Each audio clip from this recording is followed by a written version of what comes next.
Glória a Deus. Aleluia. Você pode já se assentar nesse momento? Abra sua Bíblia comigo no livro do profeta Zacarias. Mais fácil aí você achar aí o livro de Mateus, aí você volta, vai ter Malaquias. Aí você acha mais fácil aí o livro do profeta Zacarias. Vou ler apenas um versículo. Então, se você estiver com sua Bíblia, abra aí, por gentileza, em Zacarias, capítulo 9, no verso de número 12. Zacarias, capítulo 9, verso de número 12. A Bíblia diz assim: voltem para a fortaleza, ó presos da esperança. Também hoje vos anuncio que tudo vos restituirei em dobro. Amém? Glória a Deus. Pode falar glória a Deus? Queridos, esperança não é otimismo humano. É uma expectativa, na verdade, que devemos ter ela fundamentada em Deus. Nós não perdemos a esperança de uma vez. Na verdade, nós a perdemos aos poucos. Quando paramos de esperar o agir de Deus, quando nós passamos a enxergar tudo com olhos feridos, e quando passamos a abraçar uma vida de pecado, de frustração e decepção. Uma frase vai dizer de Martinho Lutero que a esperança, ela é a âncora da alma que nos impede de afundar quando as ondas são maiores do que a fé visível. Eu estou ruminando essa palavra tem mais ou menos 2, 3 semanas. Eu estava dirigindo cedo e Deus começou a ministrar isso no meu coração, porque o que nós vemos, de uma maneira geral, é que às vezes nós perdemos a esperança. As nossas orações mudam. Eu faço essa pergunta para você refletir aí no seu coração. Suas orações mudaram? Você começou a mudar suas orações? Você parou de orar por aquela conversão que você estava esperando dentro da tua família? Você parou de orar para que seu casamento seja melhor? Você parou de orar para que sua vida financeira seja transformada? Você parou de tentar? Ah, não, pastor, eu estou vivendo a vida. O chamado de Deus para nós hoje é claro: retorne à esperança. Você pode falar para alguém assim: retorne à esperança.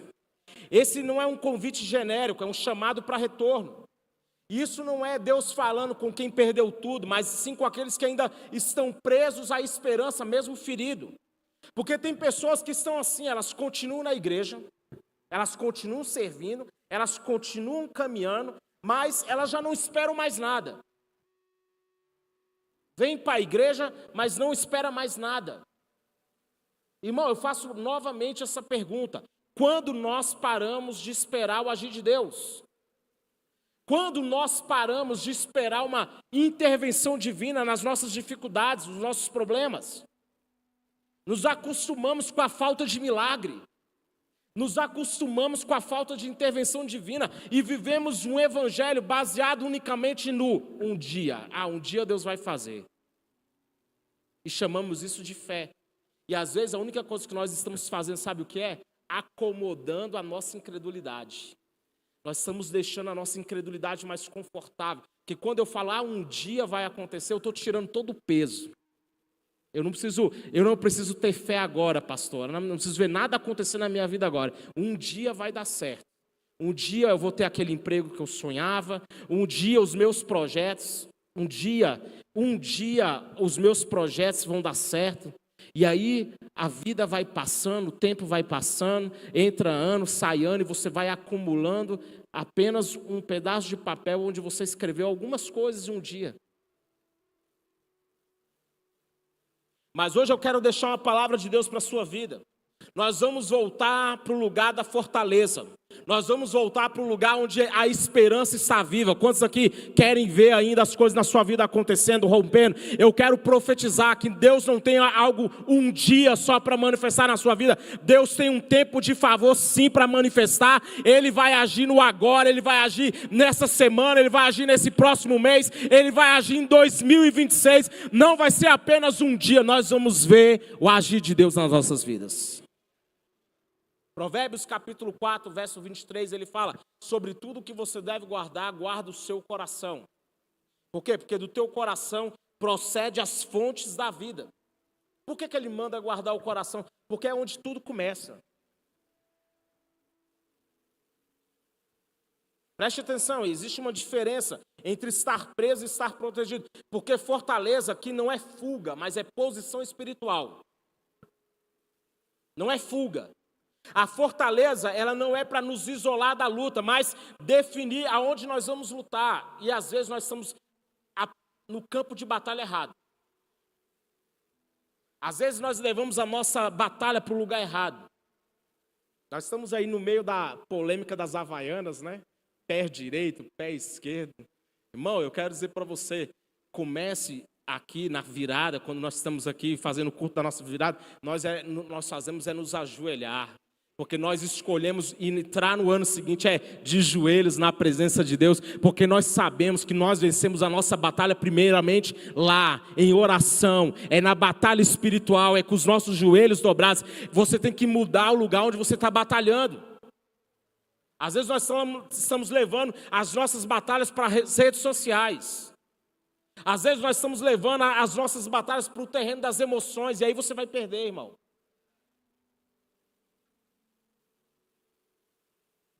Quem sai da fortaleza passa a lutar com suas próprias forças. Quando você estão cansados, ele fala assim: pastor, eu estou cansado de lutar com minhas próprias forças. Às vezes você está lutando no lugar errado, no campo de batalha errado. Quando você sai da fortaleza, você interpreta a vida apenas pelo que você está enxergando. É aquela percepção terrena. É quando a nossa visão está limitada ao que nós percebemos com os nossos sentidos, é aquilo que nós estamos vendo. E às vezes, quando você está diante do problema, você só vê isso, a crise, a dificuldade. Quando nós saímos da fortaleza, nós perdemos a nossa cobertura espiritual. Uma frase de João Calvino vai dizer que quando o homem se afasta de Deus como seu refúgio, ele se expõe a batalhas que nunca foi chamado para lutar. E você conhece Davi por esse exemplo. Davi, ele estava num lugar que não era para estar. Onde ele estava? Em casa, no palácio. Mas não era o lugar para ele estar. Que a Bíblia fala lá no início do texto, que nos tempos que os reis saíam à guerra, Davi resolveu ficar em casa. E você conhece essa história.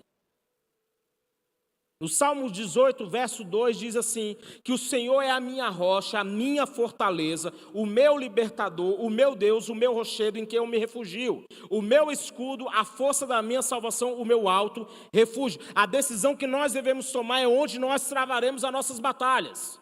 Eu vou travar as minhas batalhas na presença de Deus. Eu não vou sair da presença de Deus para enfrentar nada na minha vida. Eu não vou sair da presença de Deus para tentar fazer nada diferente. Ah, pastor, eu já tentei por esse caminho, mas não está dando certo. Eu quero dizer para você, persevera no caminho que Deus tem para você. Persevera. Quem abandona a fortaleza não perde a promessa. Ele perde a proteção para sustentá-la. Você conhece a história de Davi em Ziclag? Ele estava, a Bíblia vai falar assim que, lá em 1 Samuel capítulo 30, que ele perdeu tudo. Davi perdeu tudo.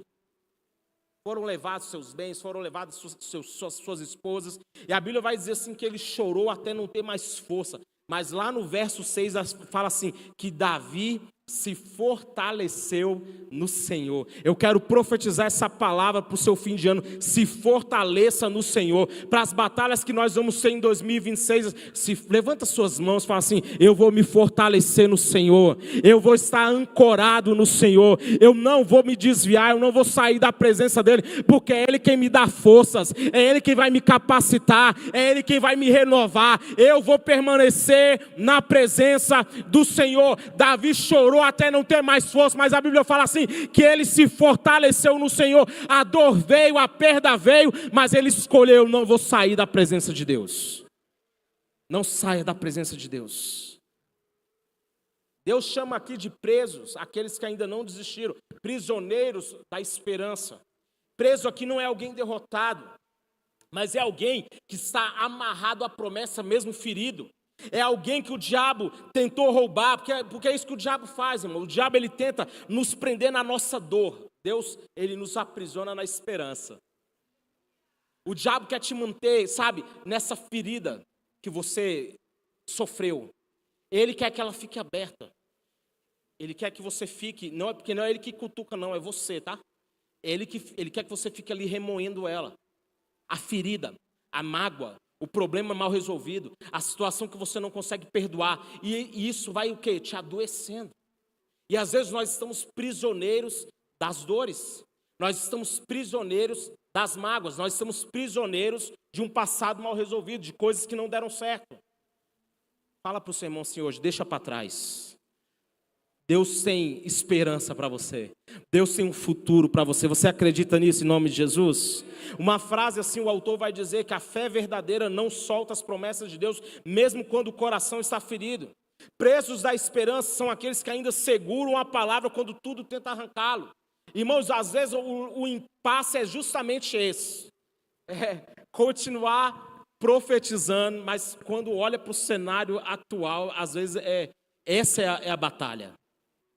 Repito, onde você está travando as suas batalhas? Hebreus capítulo 6, no verso 18 e 19 vai dizer assim: ele fez isso para que mediante duas coisas imutáveis, nas quais é impossível que Deus minta, nós, que já corremos para o refúgio, tenhamos forte alento para tomar posse da esperança que nos foi proposta. Toma posse da esperança que te foi proposta.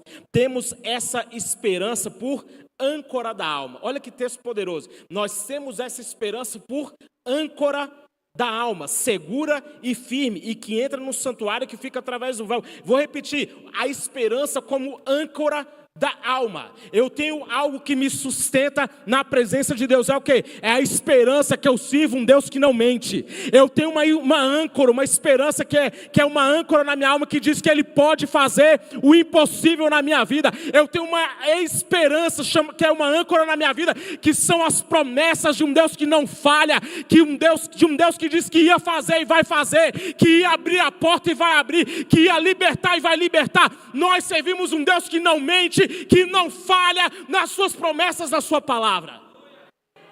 Essa é a nossa âncora. Essa é a nossa esperança. Quantos têm essa esperança aqui em nome de Jesus? Quantos têm essa esperança aqui em nome de Jesus? Veja Ana. Lá em 1 Samuel, capítulo 1, a história de Ana é riquíssima. Uma mulher que era humilhada pela sua rival, Penina, que a humilhava, por quê? Porque Ana era uma mulher estéril. Ana enfrentou tudo isso, humilhação, incompreensão, porque ela era incompreendida. Está lá, o sacerdote Elias vê ela lá, orando, mexendo os lábios sem sair som, e ele fala lá: aparta-te do vinho, mulher. Ana fala assim: olha, não me julgue uma filha de Belial, eu sou aqui derramando a minha alma. Mas veja, Ana persistiu, Ana perseverou em buscar uma resposta da parte de Deus. Ela não se desanimou com a humilhação. Eu vou perguntar aqui, quantos já sofreram alguma humilhação? Não precisa levantar sua mão. Quantos já se sentiram nessa fase da esterilidade? Porque a fase da esterilidade é a fase onde você não produz nada. É a fase onde você fala assim: eu não tenho fruto, eu não tenho o que contar, não tenho o que mostrar. Ana estava vivendo isso. Ela era humilhada, ela era estéril, ela foi mal compreendida até pelo sacerdote, mas ela não abandona a sua oração, ela está lá suplicando. Ela está lá buscando uma resposta da parte de Deus. Eu quero dizer para você que talvez você tenha vivido um ano de 2025 assim, marcado por esterilidade, por falta de resultado, mas em nome de Jesus a sua oração vai produzir frutos na sua vida em nome de Jesus. Bill Johnson tem uma expressão que ele fala assim, que esperança É a expectativa confiante de que Deus é bom, mesmo quando a situação ainda não mudou. Mesmo quando a situação ainda não mudou, eu tenho uma esperança de que eu sirvo um Deus que é bom. Eu sirvo um Deus que é bom. Você tem essa palavra para a sua vida hoje? Olha, eu vou dizer para você que os planos de Deus para você são planos de paz e não de mal, para te dar um futuro e uma esperança. Deus é bom. Fala para alguém assim, Deus é bom. Quando a esperança se apaga, o coração adoece. Provérbios, no capítulo 13, verso 12, diz assim, que a esperança adiada faz adoecer o coração, e o desejo cumprido é árvore de vida. O coração ele adoece quando? Quando nós paramos de orar com expectativa. Quando nós paramos de sonhar, quando passamos a esperar apenas o pior. Eu pergunto para você, o que é que você escreveu no seu caderno dos sonhos? Não, pastor, não escrevi nada. E eu pergunto, por que você não escreveu?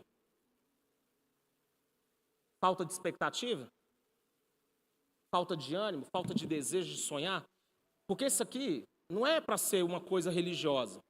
Isso aqui é para ser profético na tua vida. É escrever e orar e ver que Deus vai realizar isso aqui. Então pergunto, por que você não escreveu os seus sonhos? Ou, não sei, talvez você esteja aqui, você nem tenha orado por sonho algum. Nós ficamos ao longo desse mês inteiro, aos domingos, profetizando, projetando um ano novo para a nossa vida. Eu pergunto, você orou por isso? Ou você não conseguiu nem visualizar nada pensando no seu 2026? Nosso coração adoece quando nós paramos de orar com expectativa. E eu pergunto para você, você conhece alguém assim? Que um coração doente, ele interpreta tudo errado. Ele vê ameaça onde Deus quer gerar fé.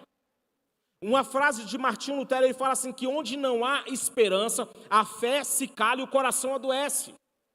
Tozer tem uma outra expressão que ele diz assim, que um coração que perdeu a esperança em Deus começa a buscar anestesias espirituais.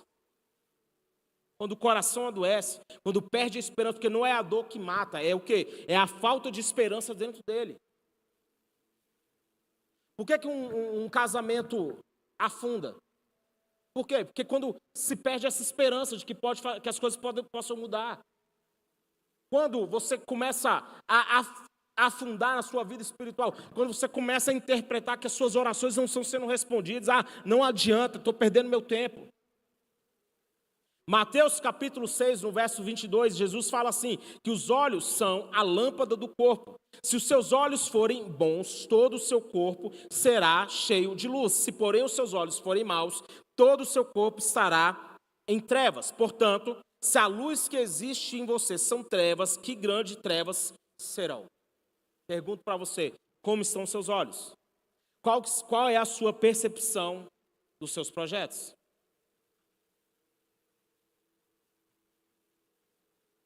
Como você tem enxergado seus próximos dias? A gente fica vendo muitas notícias ruins e às vezes nós precisamos nos desconectar um pouco disso. Por quê? Porque essas coisas vão nos amargurando. E aí o que cresce em nós por vezes é, o senso de injustiça predominante. Não adianta, nada muda. Ficamos vendo coisas acontecendo na política, na economia, e a injustiça prevalecendo e por aí vai, e essas coisas vão nos contaminando. Mas eu quero dizer para você essa noite, que nenhum projeto que você apresentou diante de Deus passa pelo crivo humano. Se você apresentou eles diante de Deus, o que vai prevalecer é a boa, agradável e perfeita vontade de Deus para a sua vida, para a sua família. Então mesmo que você receba uma enxurrada de notícias ruins, não importa, o que importa para nós é o que Deus está contando a respeito dos seus sonhos. O que Deus está falando a respeito dos seus projetos.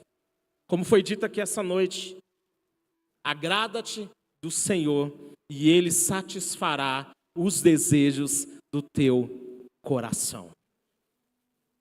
Em Isaías está escrito que um homem nobre faz planos nobres e em sua nobreza prosperará. Então, coloque bondade nos seus olhos. Olhe para os seus projetos com uma expectativa de que eles serão alcançáveis. Olhe para os seus sonhos e fale assim, Deus pode me dar isso. Então, irmão, se for para pedir, pede com fé. Pede com fé. Pastor, eu quero sair do aluguel, mas tu é com o nome sujo, pastor. Comprar casa está fora de questão. Para você, aos olhos humanos, sim. Aí Deus vai decidir dar uma reviravolta na tua vida, tu compra a tua casa e é à vista. Né, Fabiane? Ah, eu quero abrir minha empresa. Deus pode te dar a ideia que vai fazer você ficar milionário. Deus pode fazer o impossível. Pastor, as coisas estão difíceis. Sim, o cenário humano é esse. Mas na dimensão espiritual, a Bíblia fala assim que nós já fomos abençoados com toda sorte de bênçãos. Com toda sorte de bênçãos. Sabe o que isso quer dizer? Porque tem bênção de todo tipo, irmão. Tem bênção financeira, tem bênção emocional, tem bênção para o teu casamento, tem bênção para os teus filhos. Deus pode fazer infinitamente mais. O retorno à esperança começa na memória. Lamentações 3:21, Jeremias vai falar assim: quero trazer à memória o que pode me dar esperança. Jeremias ele estava em ruínas, mas ele escolheu lembrar. Fala para o seu irmão, escolha lembrar. João Calvino ele tem uma frase que ele fala assim, que a memória das obras de Deus é o remédio mais poderoso contra o desespero. E a esperança, acredite, ela não nasce do cenário, ela nasce da memória da fidelidade de Deus. Vou repetir, a esperança, ela não nasce do cenário, não nasce daquilo que eu estou vendo diante de mim, diante dos meus olhos, não. A minha esperança, ela nasce quando eu lembro da fidelidade de Deus. Quando eu lembro que Deus estava conduzindo um povo pelo deserto e Ele os proveu de todas as coisas. Isso aqui não é historinha para te fazer feliz, não, mas que é Bíblia. Isso que é a verdade para a nossa vida. Deus proveu para um povo no deserto, Deus não deixou faltar carne, Deus não deixou de faltar o sustento, Ele enviou o maná, quando o povo pediu carne, Ele mandou carne, quando o povo estava com sede, Ele fez sair água da rocha, quando eles estavam diante dos adversários, diante da perseguição e o mar diante deles, Deus abriu o mar para eles passarem, sabe por quê? Porque eles estavam na presença daquele que cuida deles. Eu quero liberar essa palavra, é Deus quem cuida de você, é Deus quem cuida da sua família, então eu quero dizer que não vai faltar o pão, não vai faltar a provisão, não vai faltar os projetos, não vai faltar o futuro que Deus tem para você. Nenhuma palavra do diabo vai prevalecer na sua vida. O que vai prevalecer são as promessas de Deus. Salmo 77, no verso 11, ele fala assim: recordarei os feitos do Senhor, certamente eu me lembrarei das suas maravilhas da antiguidade. Quando você se vê numa situação difícil, aprenda a declarar a palavra. Charles Spurgeon tem uma expressão que ele diz: quando nós não podemos rastrear a mão de Deus, nós devemos confiar no seu coração. Quando você não consegue enxergar no cenário atual o agir de Deus, que às vezes nós estamos assim, nós não estamos vendo o agir de Deus, sim ou não? Quantos aqui às vezes não vê o agir de Deus? Ah, tá bom, alecrins. eu levanto as mãos, às vezes eu não vejo o agir de Deus. Na verdade eu fico pensando assim: Deus, é alguma prova, é algum teste? Como é que eu estou indo aqui? Me diz aí. Às vezes você olha e você não vê o agir de Deus. Aí a frase de Spurgeon é: quando você não conseguir rastrear a mão dele, confia no coração dele, confia no coração de Deus. Isso aqui é sobrenatural. Quando eu não vejo o agir, quando eu não consigo compreender a fase que eu estou vivendo, quando eu não consigo compreender por que as coisas não estão avançando, eu escolho confiar no coração de Deus, eu escolho confiar na palavra, porque Ele diz que Ele tem bons pensamentos ao meu respeito, que os caminhos dele são maiores do que os meus caminhos. Eu vou confiar no coração dele, porque Ele diz que Ele estará conosco todos os dias até a consumação dos séculos. Escolha confiar no coração de Deus. José, ele viveu isso. A trajetória de José, nos enriquece muito. Porque José viveu uma trajetória assim, ele foi lá, ele era um meio pavão, né? Contava seus sonhos lá, todo aparecido. Colheu os frutos. Seus irmãos tinham inveja, planejaram matá-lo, jogaram ele num poço, depois o venderam para uma caravana de ismaelitas, ele chega lá, vai parar no Egito como escravo, chega lá na casa de Potifar, vai ser enganado, vai ser caluniado, sofre calúnia, vai parar numa prisão, chega na prisão, é esquecido, fica lá de forma injusta na prisão, mas no fim da sua vida, quando ele encontra seus irmãos, a palavra que José tinha a ele, que o mal que vocês intentaram, Deus transformou em bem. Isso aqui é fruto de um coração que não se adoeceu com o que passou. E às vezes, irmão, nós estamos fazendo a trajetória contrária. As nossas lutas, os nossos problemas, as dificuldades, as traições adoecem o nosso coração e nós não estamos conseguindo enxergar o bem que Deus está fazendo, que Deus vai fazer através disso. Vocês estão entendendo isso aqui em nome de Jesus? José pegou todo o mal, toda a dor, tudo que ele passou de ruim e ele decidiu enxergar, falar assim: eu vou enxergar que tudo isso foi a mão de Deus me conduzindo. Porque eu quero dizer para você, querido, que a sua vida não está nas mãos do diabo. Quem conduz a nossa vida é o Senhor. Isso não quer dizer que não vai haver momentos de dor, não quer dizer que não haverá momentos de perda, não quer dizer que não haverá momentos de dificuldade, de guerras, até mesmo da ausência da voz dele. Mas sempre haverá a presença de Deus conosco. Porque nos nossos piores momentos, os nossos piores momentos, eles serão transformados em testemunho. Vai para alguém, fala assim: tudo que você passou em 2025, fala para alguém, tudo que você passou em 2025 vai ser testemunho. Você não vai contar essa história daqui a 2, 3 meses. Não, minha vida lá em 2025 desandou. Não, você vai falar assim: teve meses em 2025 que a situação estava assim. E hoje eu posso contar o que Deus fez por mim. Eu posso testemunhar que Deus livrou, que Deus agiu. E Deus, ele não promete apenas uma devolução, mas ele promete uma restituição em dobro. Por quê? Porque há uma medida da parte de Deus que vai além das nossas necessidades. Joel capítulo 2 diz assim: filhos de Sião, verso 23, filhos de Sião, alegrem-se e exultem no Senhor, seu Deus, porque Ele lhes dará as chuvas em justa medida. Ele fará descer, como no passado, as primeiras e as últimas chuvas. As eiras se encherão de trigo, os lagares transbordarão de vinho e de azeite. Restituirei os anos que foram consumidos pelos gafanhotos. Veja como foi com Jó. A Bíblia diz que ele era um homem íntegro entre os seus contemporâneos, um homem que se desviava do mal. Mas Jó era aquele homem que ele é o tal do precavido, né? A Bíblia diz que ele oferecia sacrifícios pelos filhos só por garantia. Vai que eles aprontaram. Eu não estava com eles, eu não vi, então deixa eu sacrificar logo aqui para não ter BO, para não ter problema para mim. Mas a Bíblia vai falar que Satanás se apresenta lá diante de Deus, lança um desafio lá: tu cercaste de bens, então como é que ele não vai te servir tão fielmente? Tu o cercaste de bem, então Deus permite que Satanás toque na vida de Jó, e Jó vai perder tudo. Irmão, eu quero dizer para você que Jó vai perder tudo. Ele perde os filhos, ele perde os bens. Sua esposa vira para ele e fala assim: amaldiçoa esse Deus e morre. Mas Jó termina os seus dias, se não me engano, Jó capítulo 42, que ele diz assim: bem sei que tudo podes fazer, e nenhum dos teus planos podem ser frustrados. Mas sabe o que é mais interessante? 42, verso 10. Que o Senhor restaurou a sorte de Jó quando este orou pelos seus amigos. Fala para esse amigo que está do seu lado, fala assim: ora por mim.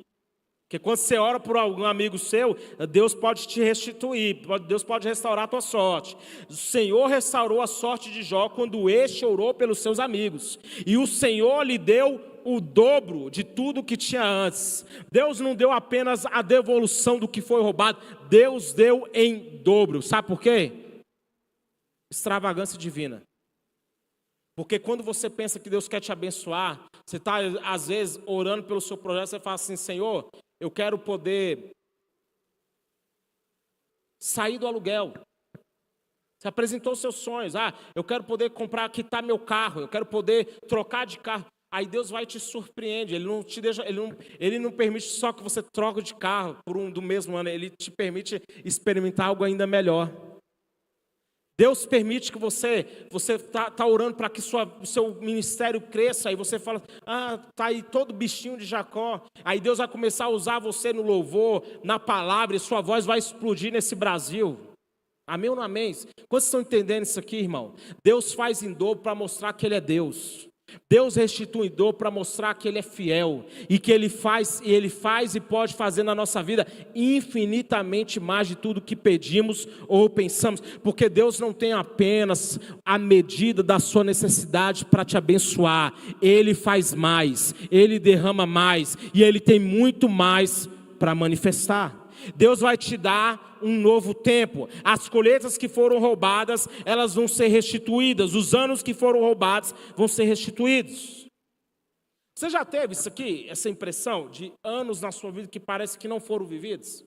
Deixa eu ver se não é coisa de doido aqui. Eu tento puxar algum ano específico assim. 2020. É mais fácil lembrar, né? Foi o início da pandemia. Certo ou não? Mas aí talvez você fique assim, e o que eu vivi em 2019? Às vezes você não consegue puxar nada na tua vida. Você não consegue lembrar de nada. Você não teve nenhuma conquista, você não avançou em nada, você não rompeu em nada. Aí você fala assim, parece que foi um ano perdido. Às vezes o balanço que você faz de 2025, fala assim, pastor, parece que foi um ano perdido. Vai ter restituição na sua vida em nome de Jesus. Porque se teve coisas que ficaram travadas em 2025, Deus vai te entregar. Se teve coisas que ficaram travadas em 2024, Deus vai te entregar. Se teve coisas que ficaram travadas nos últimos 5 anos, Deus vai te entregar. Se teve coisas que ficaram travadas nos últimos 7 anos, Deus vai te entregar. Deus vai te restituir. E tudo aquilo que o diabo roubou, tudo aquilo que o diabo tentou arrancar da sua vida, em nome de Jesus vai ter restituição. Vai, repete esse clichê comigo aí, irmão. Fala assim, levanta as suas mãos e fala assim, os meus melhores dias estão diante de mim. Levanta a sua mão e fala assim, 2026, com fé, irmão. Fala assim, 2026, eu vou viver o melhor ano da minha vida. Martinho Lutero tem uma frase que ele fala assim, que Deus nunca devolve uma vida quebrada sem antes transformá-la. Um outro autor, John Piper, ele diz assim que Deus não desperdiça dor, Ele a transformará em glória futura. Deus não desperdiça dor, irmão.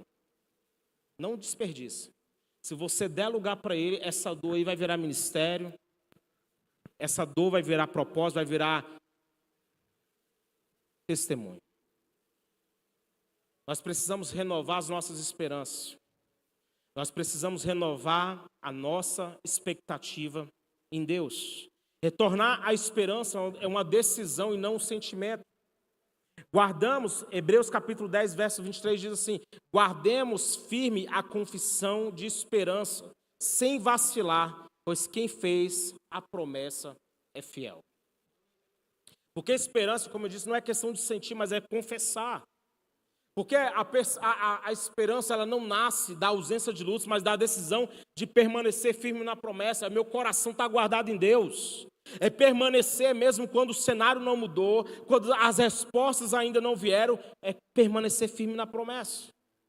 Romanos capítulo 15, verso 13 diz assim, e o Deus de esperança encha vocês de toda a alegria e paz na fé que vocês têm, para que sejam ricos de esperança e no poder do Espírito Santo. Levanta suas mãos que eu quero profetizar esse texto. Deus vai encher o seu coração com a alegria, com a paz que somente Ele pode nos entregar. Eu quero profetizar que você vai ser rico de esperança no poder do Espírito Santo. O diabo não vai roubar as suas esperanças em Deus.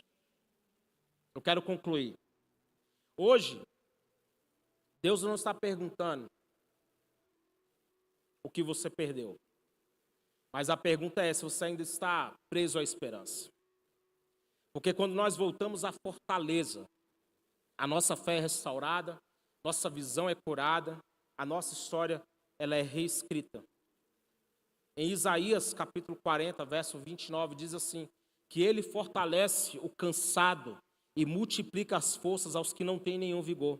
Os jovens se cansam e se fadigam, e os moços de exaustos caem, mas os que esperam no Senhor renovam as suas forças, sobem com asas como águia, correm e não se cansam, caminham e não se fadigam. Uma outra frase que o autor vai dizer assim, que tudo pode ser tirado de um cristão, menos a esperança em Deus. Não deixe nada roubar a sua esperança em Deus. Porque, queridos, acredite, você pode ter perdido a sua esperança. E as suas orações hoje podem ser apenas uma expressão da sua falta de fé. Você ora, mas sem expectativa. Oramos sem acreditar naquilo que oramos, cantamos sem acreditar naquilo que nós estamos cantando. Mas a esperança cristã, ela não é uma fuga do mundo, mas é uma confiança na atuação de Deus dentro dele. Eu sei que o cenário pode estar ruim, mas nada vai abalar a minha confiança em Deus. Eu quero que você se coloque de pé comigo. Mas hoje eu queria fazer diferente. Eu queria que você de fato viesse aqui à frente com o seu projeto. Venha até aqui à frente com o seu projeto. Mesmo que, pastor, eu não trouxe, eu não escrevi. Irmão, venha aqui à frente e apresente seus projetos para 2026. Saia do seu lugar. E venha assim, com o coração cheio de esperança. De que Deus pode fazer. Como eu disse, talvez você ao longo desse mês de dezembro, desse desafio do projetando um ano novo, você tenha orado muito pouco por isso. Você não tem nem tanta expectativa de que alguma coisa possa mudar. Você não tem tanta esperança de que algum cenário pode mudar. Às vezes nós abraçamos, querido, a decepção. Eu vou repetir isso. Às vezes nós abraçamos a decepção. Abraçamos a falta de confiança. Eu não espero nada de diferente para ano que vem, pastor. Eu não espero nenhuma mudança na minha vida. Eu não espero que meu casamento melhore. Eu não espero que as minhas finanças melhorem. Eu não espero mudar de emprego. Eu não espero ganhar melhor. Eu não espero que as minhas empresas rompam. Eu pergunto para você, você tem acreditado naquilo que você tem orado? Como está a sua esperança? Romanos capítulo 5, e com isso nós já vamos orar.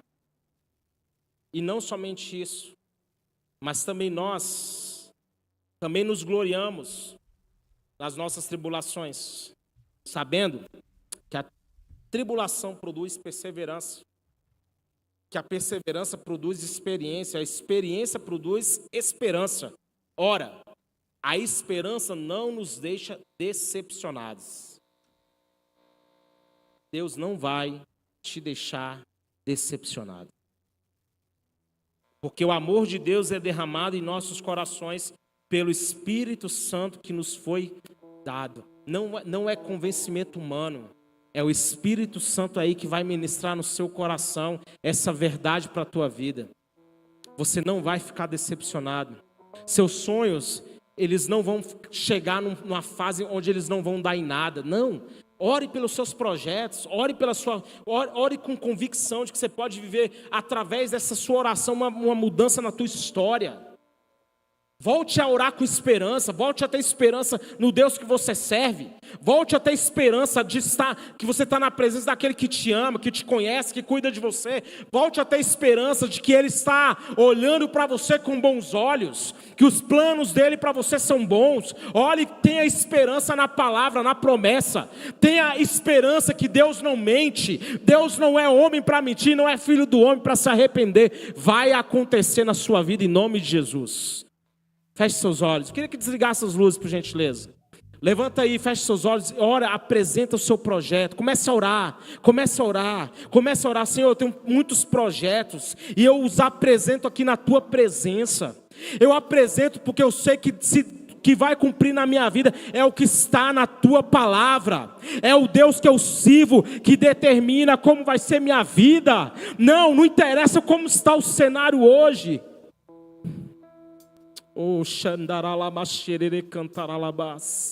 Não importa como está hoje, irmão. Não importa o tamanho do problema que você se vê. Não importa a profundidade desse poço. Não importa a profundidade desse vale. Nós servimos um Deus. Ele é Deus de vale, Ele é Deus de montanhas. Ele é Deus que está conosco. Senhor, nós apresentamos nossos sonhos, apresentamos os nossos projetos, nós apresentamos diante de Ti e dizemos que nós não deixaremos que nada nos roube a esperança que nós temos em Ti. Nada vai roubar a esperança que nós temos em um Deus que prometeu e que vai cumprir, de um Deus que falou que ia fazer, então vai fazer, de um Deus que abre portas que estão fechadas, de um Deus que muda o status, que tira a doença, que tira o câncer, que tira o mal, de um Deus que prometeu que quando o povo estava atravessando o deserto, os proveu, cuidou deles. Assim nós sabemos que na nossa trajetória, quem cuida de nós é o Senhor, quem está nos sustentando é o Senhor. A tua palavra diz que o Senhor criou todas as coisas por meio da tua palavra, e por meio da tua palavra o Senhor sustenta cada uma delas. É o Senhor quem nos sustenta, é o Senhor que está cuidando dos nossos sonhos. É diante de Ti que nós nos apresentamos. Ore, querido, ore. Comece a orar, profetiza.